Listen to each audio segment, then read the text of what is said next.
Salam hər kəsə. Bugün çox vacib bir mövzuya toxunacağıq. Diş protezləri. Yəqin ki, çoxları üçün bu biraz qorxulu və ya qəliz səslənir. Amma inanın, müasir protezlər sayəsində itirilmiş dişləri əvəzləmək, təbəssümünüzü və ən əsası özünüzə inamınızı geri qaytarmaq mümkündür. Gəlin bu məsələyə aydınlıq gətirək. Yaxşı, yol xəritəmiz necə olacaq? Öncə diş itkisi probleminin özünə baxacağıq. Sonra müasir həll yollarını, yəni protezləri tanıyaq. Hansı növlər var, onlara necə qərar verilir? Pasiyentin keçdiyi yolu, yəni hazırlanma prosesini aydınlaşdıracağıq və sonda ən vacibi onlara necə qulluq etməli olduğumuzu öyrənəcəyik. Başlayaq. Beləliklə, birinci bölmə. Diş itkisi problemi. Bilirsiniz, bu əslində çox geniş yayılmış bir haldır. Yəni, yaşdan asılı olmayaraq bir çox insanın qarşılaşdığı bir vəziyyətdir. Əsas məsələ odur ki, bu çarəsiz bir durum deyil. Müasir stomatologiya sağ olsun ki, artıq bunun çox təsirli həlləri var. Yaxşı, bəs diş itirmək nə deməkdir? Sadəcə təbəssümümüzdə bir boşluq yaranmasıdır, yoxsa məsələ bundan daha dərindir? Gəlin görək bu vəziyyətin sağlamlığımıza hansı gizli təsirlər ola bilər? Əlbəttə, təsirləri çox şaxəlidir. Baxın, bu bir növ domino effekti kimidir. Bir diş itirilir və ardınca problemlər gəlir. Çeynəmə çətinləşir, bu da qidalanmamıza təsir edir. Bəzi səsləri tələffüz etmək çətinləşir. Təbii ki, estetik görünüş və özünə inam azalır. Amma ən ciddi məsələ bəlkə də çənə sümüyünün və üz əzələlərinin zəifləməsidir. Bu dəstək itəndə üzümüz sanki içinə çökür və insan olduğundan daha yaşlı görünə bilir. Yaxşı, problemi kifayət qədər anladıq. İndi keçək həll yoluna. Deməli, müasir protezlər. Yəqin çoxlarının ağlına nənə-babalarımızın stəkanda saxladığı o köhnə protezlər gəlir. Amma gəlin o təsəvvürü unudaq. İndiki protezlər tamamilə fərqlidir. Texnoloji, rahat və çox effektivdir. Bəs diş protezi dedikdə tam olaraq nəyi nəzərdə tuturuq? Ən sadə dildə desək, bu sizin ağız quruluşunuza, yəni damağınıza və qalan dişlərinizə xüsusi olaraq sanki bir dərzi tikişi kimi hazırlanan, çıxarıla bilən bir qurğudur. O, təkcə dişləri yox, bəzən itirilmiş damaq toxumasını da əvəz edir. Bir protezin əslində bir neçə vacib vəzifəsi var. O sadəcə boşluğu doldurmur. Birincisi, normal çeynəmə funksiyasını bərpa edir. İkincisi, danışığımızı aydınlaşdırır. Üçüncüsü, təbii görünüşü və gözəl təbəssümü geri qaytarır. Həmçinin, o bayaq dediyimiz çökmüş üz görünüşünün qarşısını alır, yəni üz cizgilərinə dəstək olur.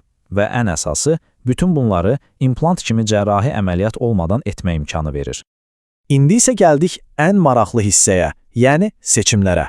Çünki protez deyib keçmək olmaz, onların bir çox fərqli növü var.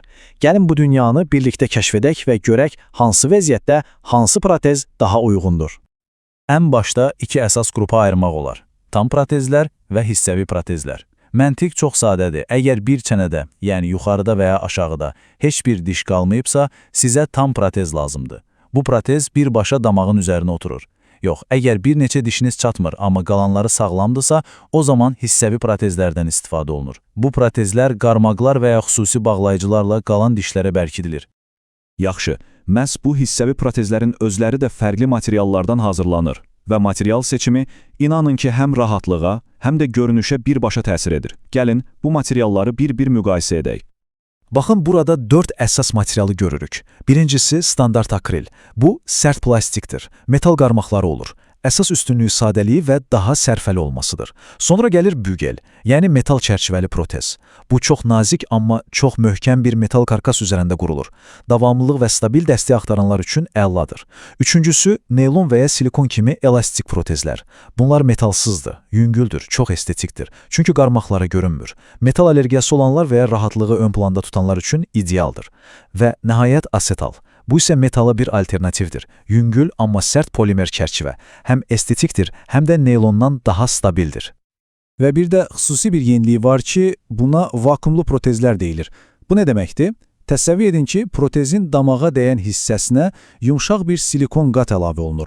Bu qat damaqla protez arasında havanı tam çıxarır və güclü bir vakuum, yəni sorma effekti yaradır. Nəticə, protez ağızda, necə deyərlər, mərmər kimi dayanır. Danışanda, güləndə, yeyəndə yerindən oynamır. Bu, xüsusilə tam protez istifadəçiləri üçün əsl komfort deməkdir. Yaxşı, protez növlərini anladıq. Bəs bu proses necə işləyir?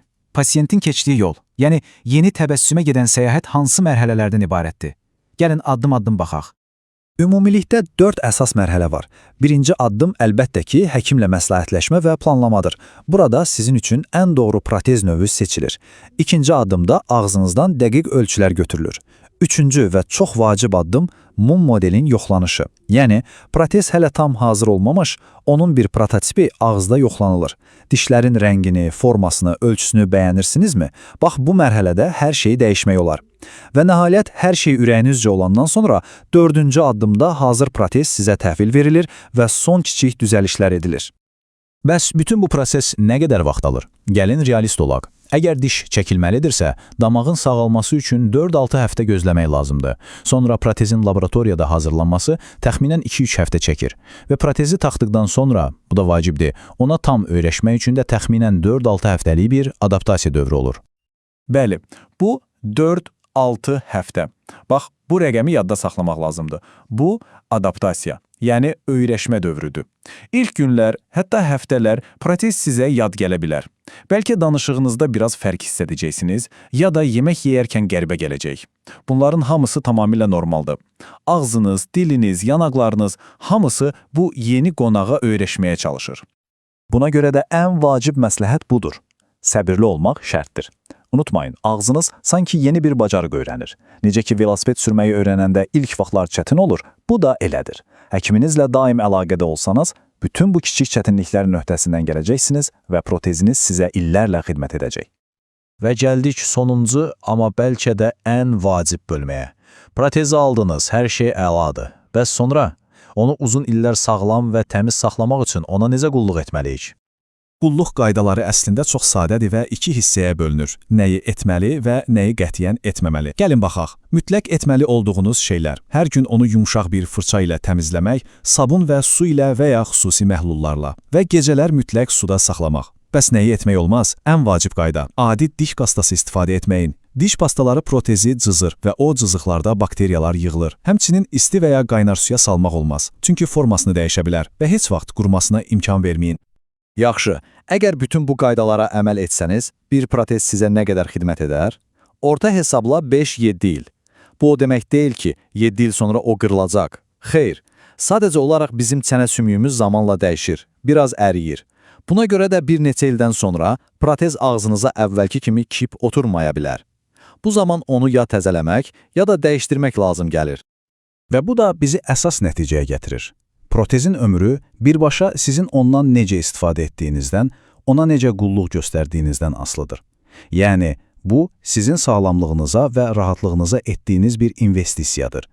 Nə qədər yaxşı baxsanız, o qədər uzun xidmət edəcək. Sonda isə sizi bu sualla baş-başa buraxmaq istəyirəm. Ən yaxşı protez, ən bahalı, ən müasir texnologiya ilə hazırlanan protezdir, yoxsa məhz sizin üçün, sizin ehtiyaclarınıza, ağız quruluşunuza, hətta büdcənizə uyğun olan protezdir? Cavab əlbəttə ki, ikincisidir. Unutmayın, ən yaxşı protez deyə bir şey yoxdur, sizin üçün ən yaxşı protez var. Və bu seçimi etməyin yeganə doğru yolu savadlı bir həkimlə oturub bütün variantları müzakirə etməkdir. Çünki əsas məqsəd təkcə təbəssümü yox, bütövlükdə həyat keyfiyyətini geri qaytarmaqdır.